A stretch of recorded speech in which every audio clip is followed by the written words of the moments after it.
Students, today we will study the poem The Cloud, written by Percy Bysshe Shelley.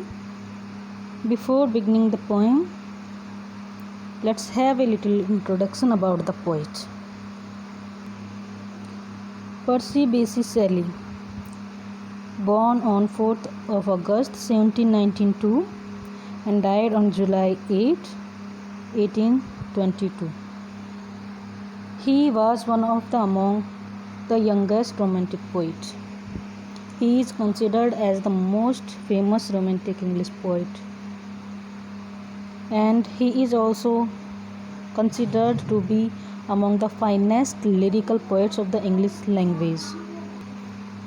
Percy Bysshe Shelley is known for his unconventional life, for his uncompromising idealism, a strong skeptical voice, and notorious figure during his life. Percy Bysshe Shelley बहुत ही उनकी life जो थी बहुत ही unconventional थी, और उनका जो idealism या जो आदर्शवाद था वो भी बहुत ही अनकॉम्प्रोमाइजिंग था. वो अपने एज से बहुत ही ज़्यादा आगे की सोच रखते थे और धर्म में बिल्कुल बिलीव नहीं करते थे. उनका जो लाइफ है उन्हें बहुत ही नोटोरियस कहा जाता है, बहुत ही कुख्यात. इसीलिए उन्हें बहुत ही ज़्यादा कुख्यात कहा जाता है क्योंकि वो धर्म के बिल्कुल अगेंस्ट थे और रिलीजन में बिलीव नहीं करते थे और अपने आप को नास्तिक कहलाने में ज़्यादा यकीन रखते थे. वो Shelley became the idol of the next 2 or 3 generation of poets, including the pre-Raphaelite poets and the major Victorians. Among them were Robert Browning, Alfred Tennyson, and William Butler Yeats.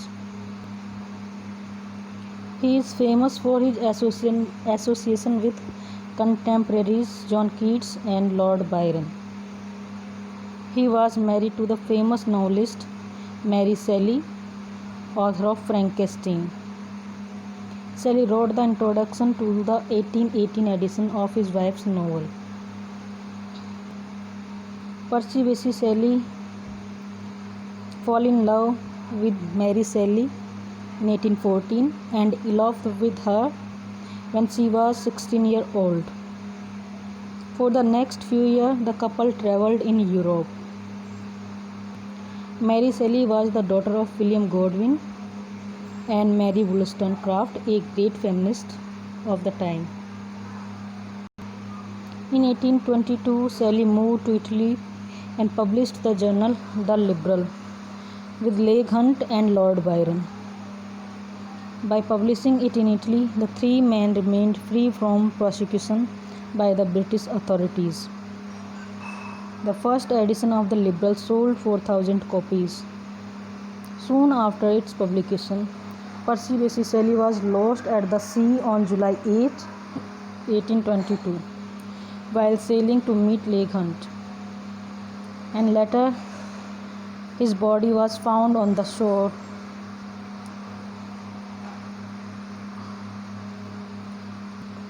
So this was the little lifespan of the great lyrical poet or the great youngest romantic poet of the romantic age. Now let's begin the poem The Cloud. The Cloud is one of the most famous poem of Shelley. Shelley personifies the cloud. In other words, he gives it life and a personality. Furthermore, the poet makes the cloud tell its own life story, so that the poem becomes an autobiography of cloud. Shelley conceives of the cloud as a separate living entity. His capacity to give a separate and independent life to the various objects of nature and the forces of nature is known as Shelley's myth-making power. Not only the cloud, but thunder and lightning are also personified here. In a similar manner, Shelley has personified the west wind and written a poem about this force of nature. The cloud shows Shelley's high imaginative power. It is wonderful how Shelley describes natural and scientific facts in terms of imagination and fancy. The Cloud जो poem है उसमें शैली हैं जो बादल को personify करते हैं और बताते हैं पर्सोनीफाई करके क्लाउड खुद अपने आप बताता है कि उसका जो जीवन है वो कैसा होता है और अपने जीवन काल में वो क्या क्या करता है। यहाँ पे सैली ने बहुत ही अच्छी तरीके से अपने इमेजिनेशन और फैंसी का यूज़ करते हुए जो क्लाउड होता है, जो बादल होता है, उसको बहुत ही अच्छी तरह से अभिव्यक्त किया है। उसकी जीवन शैली या जो भी बादल का लाइफ स्पैन होता है उसे बहुत ही अच्छी तरह से व्यक्त करने की कोशिश की है। Let's read the poem now. The cloud, this poem was published with Prometheus Unbound in 1820. I bring fresh shower for the thirsty flowers from the seas and the streams. I bear light shade for the leaves when late in their noonday dreams.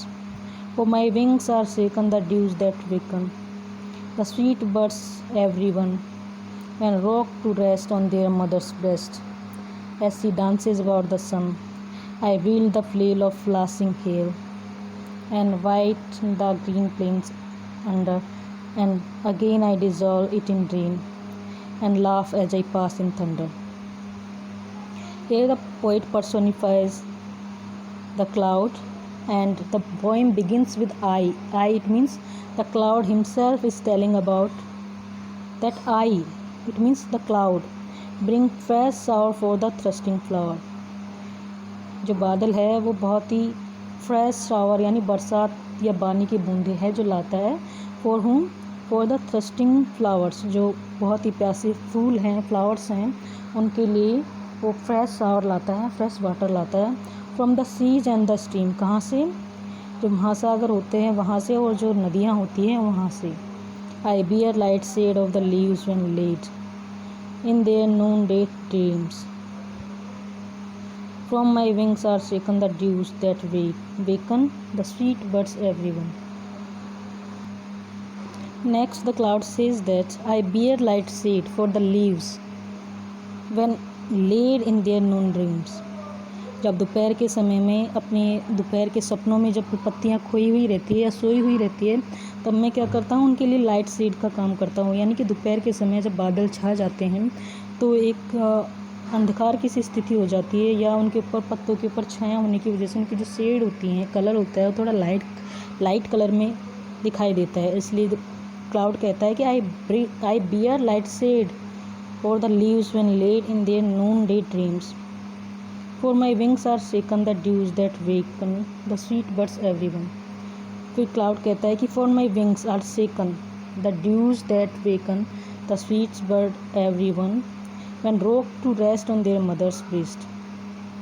और जो मेरे पंख होते हैं are shaken the dews that waken, जो मेरे पंख होते हैं वो जो ड्यू होती है उसकी बूंदें होती हैं उन्हें हिला देते हैं। And woken the sweet birds everyone, जो स्वीट बर्ड्स होती हैं, फ्लावर की जो छोटी छोटी कलियाँ होती हैं, उन्हें जगा देते हैं।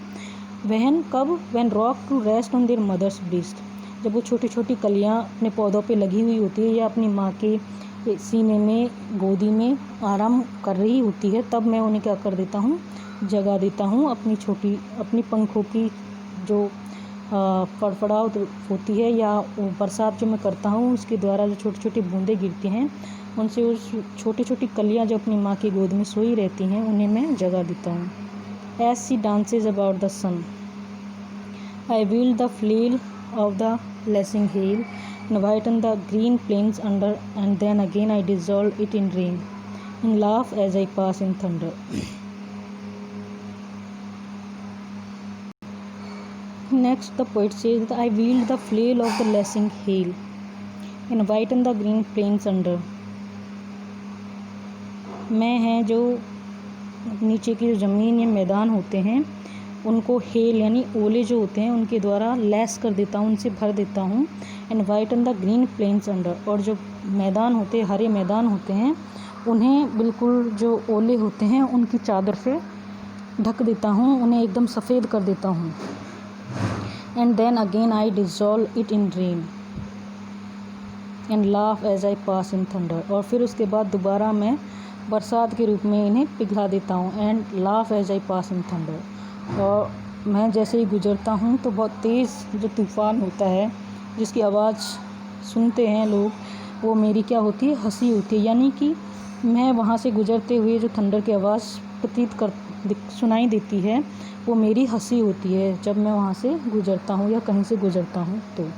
तो ये क्लाउड है, शुरू में अपनी जो है बताता है कि वो क्या क्या करता है, कि वो फ्लावर्स को है, जो प्यासे फ्लावर्स हैं उनको पानी देता है, जो शेड्स होती हैं, लीव्स होती हैं, उनको लाइट शेड में चेंज कर देता है, जो बर्ड्स होती हैं जो कि ट्रीज़ पे या पौधों पे लगी हुई होती हैं उन्हें जगा देता है, और जो प्लेन मैदान होते हैं, हरे मैदान होते हैं, उन्हें बिल्कुल सफ़ेद कर देता है ओलों की चादर बिछा के। तो यहाँ पे जो बादल है अपने आप के बारे में बताता है। Next the poet says that the cloud says that I sit the snow on the mountains below, and their great pines grown aghast, and all the night it's my pillow white, while I sleep in arms of the blast.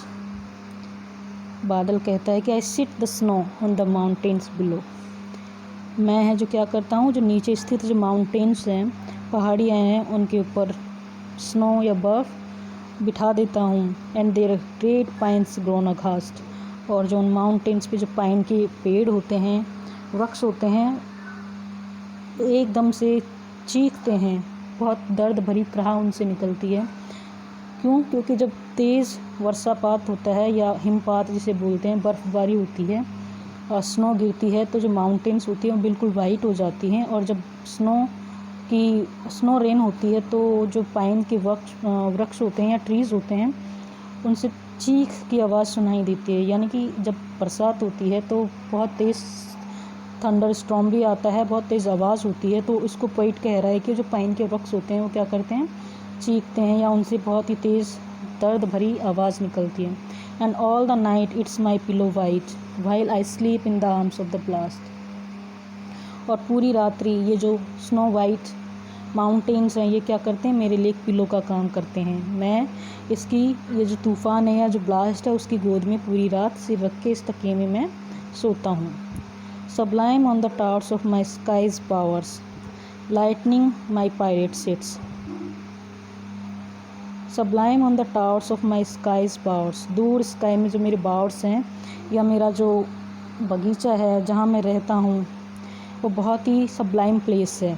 और उसमें क्या करता है, lightning माई pilot seats, जो मेरा pilot है वो उसमें क्या करता है, बैठता है। यहाँ पे लाइटनिंग को भी जो पोएट है पर्सोनीफाई करते हैं और कहते हैं, बादल है जो कहता है कि मेरा जो टावर्स, जो दूर स्थित जो सबलाइम टावर्स है, जो स्काई में बावर्स हैं जहाँ मैं रहता हूँ, वहाँ पे अपने आप को एक प्लेन की तरह समझते हुए पोएट कहता है या बादल कहता है कि लाइट है, जो बिजली है, वो मेरे पायलट्स हैं जो उसमें बैठते हैं।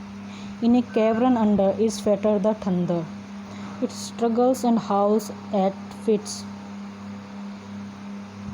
इन ए कैवरन अंडर, और दूर स्थित जो कैवरन या गुफाएं हैं, is fettered the thunder, it struggles and howls at fits.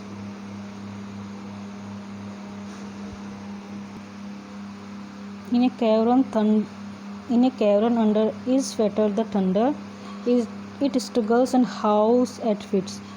इस दूर स्थित नीचे गुफाएं हैं, वहाँ से लेके मैंने तूफ़ान को बांध रखा है, एक चैन से बांध रखा है। और वो तूफ़ान है जो क्या करता है, स्ट्रगल करता है, हाउस करता है, गुर्राता है बार बार अपने आप को छुड़ाने के लिए, अपने आप को रिलीज़ करने के लिए।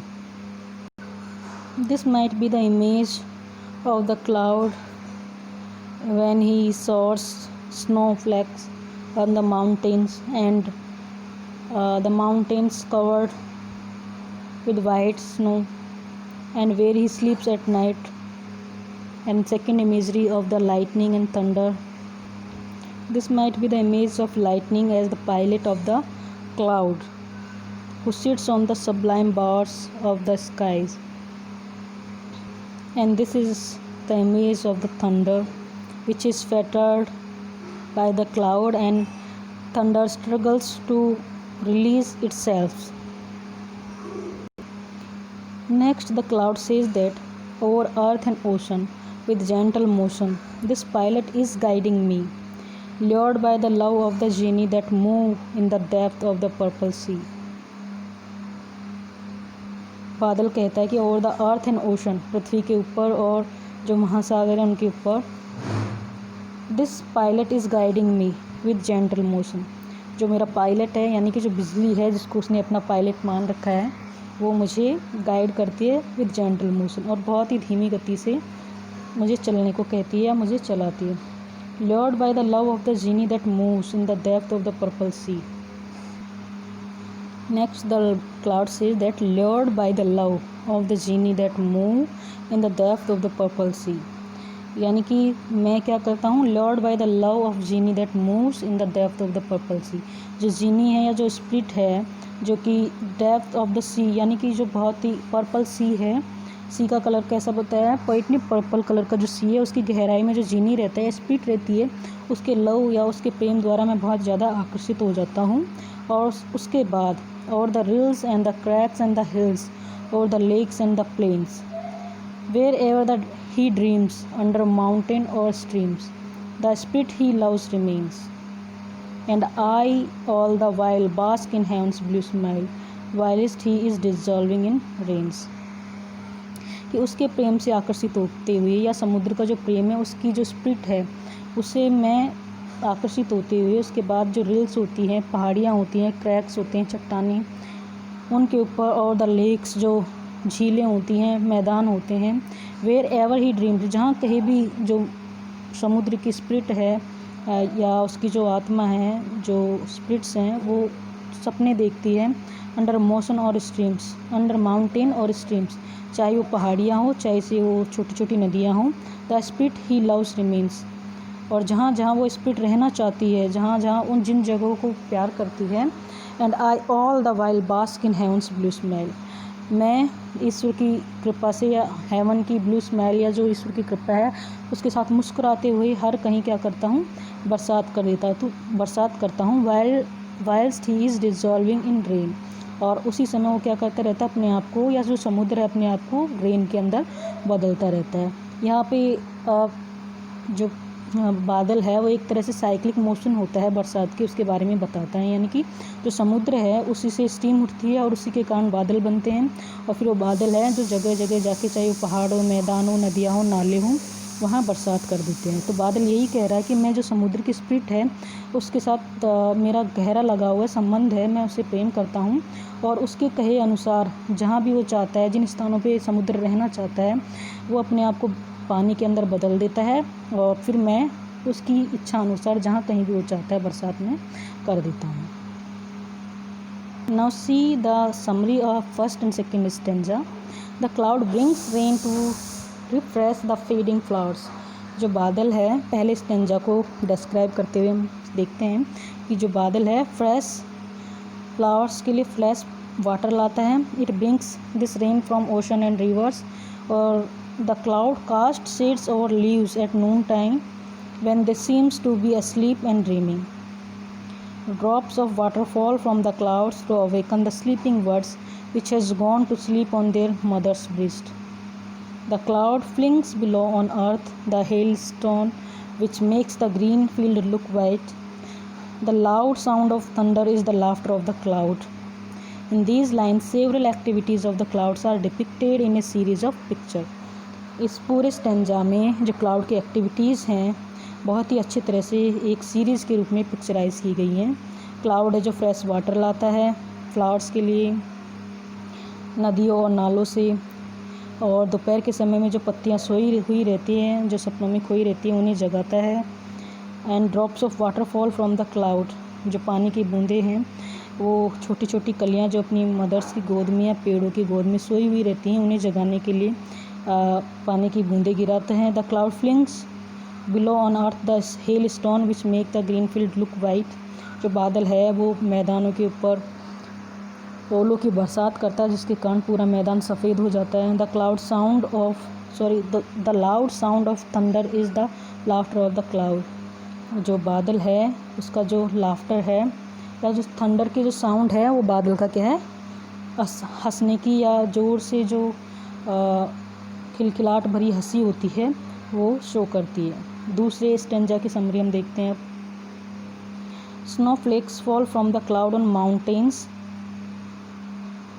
When the great pine trees growing on mountains are hit by snowflakes, they are painfully surprised. जो snowflakes होते हैं या जो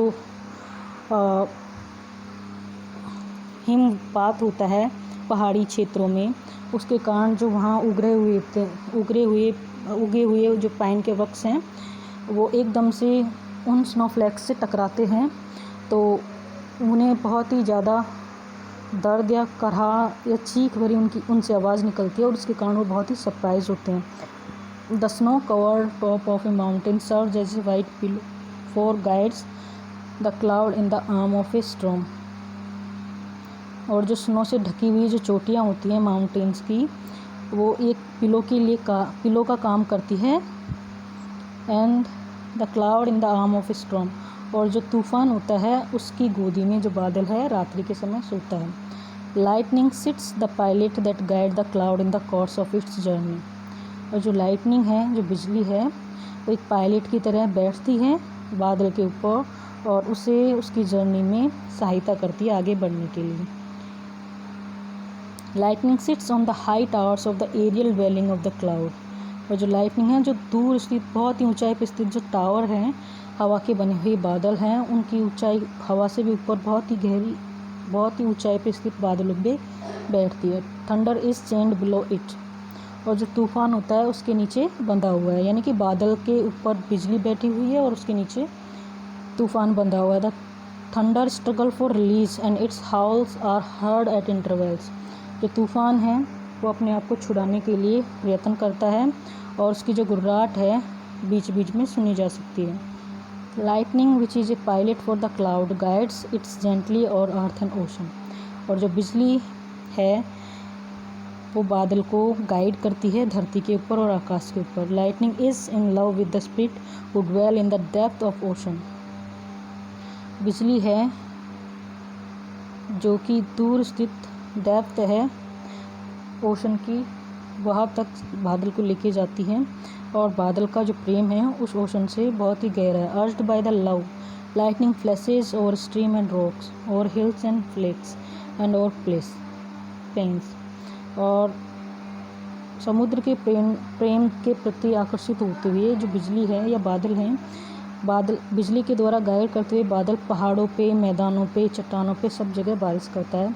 all this time the cloud enjoys the warmth of the blue sky. और हर समय बादल है जो ब्लू स्काई है उसमें एंजॉय करता है। In these lines some more picture of nature are given by the poet. Natural phenomena are depicted in a fanciful manner.